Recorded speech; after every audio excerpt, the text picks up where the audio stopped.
ఎలా అయినా 1 monthలో English నేర్చేసుకోవాలి. దీనక్క bro, మీరు కూడా ఇంగ్లీష్ నేర్చుకోవడానికి వచ్చారా? ఇంగ్లీష్ స్పీకింగ్ ఇన్స్టిట్యూట్లో ఇంగ్లీష్ నేర్చుకోవడం కాకపోతే ఇంగ్లీష్ సినిమాలు చూడడానికి వస్తారా? ఎవరైనా అంటే ఇప్పుడు మీరు మీ అత్త కోసం ఇంగ్లీష్ నేర్చుకుంటున్నారనమాట. ఇన్నిస్తావా? సీక్రెట్స్ తప్పు కదా.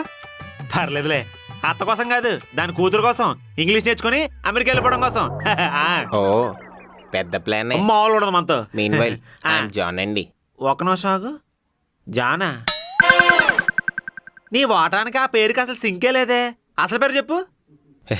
జానప్పరావు అండి. అనుకున్నా. ఇంగ్లీష్ ఇన్స్టిట్యూట్ కదా, స్టైల్గా ఉంటుందని అలా చెప్పాం. నువ్వెందుకు ఇంగ్లీష్ నేర్చుకుందాం అనుకుంటున్నావు? అదా, మా పక్కింటి అమ్మాయి వాట్ ఈజ్ యువర్ కర్రీ అని అడిగిందండి. నేను తోటకూర అని చెప్పాను.